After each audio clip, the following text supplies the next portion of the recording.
মারছে, সে অনেক কষ্ট করে আগুনে কাজ করে খায়। উনি হাত ভাঙ্গা ছিল, তার জন্য উনি ডাক্তার দেখাতে গেছিল মুগদার হাসপাতালে। তার স্ত্রীকে ফোন দেওয়া হচ্ছে, তখন গুলি শব্দ হয়। তখন তার স্ত্রী আমাদের জানায় নেই।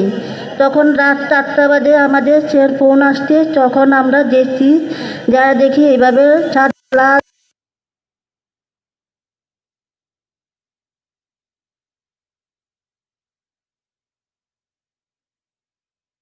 অনেক কষ্ট করে আমার ভাইকে বাঁধা হয়েছে। এই বিচার আমরা চাই। আমরা অনেক কষ্ট করে আমরা চার ভাই বোন এখন আমরা আছি 3 ভাই বোন। আমার এক ভাইকে মারা হচ্ছে, যারা মারছে তাদের বিচার আমি চাই।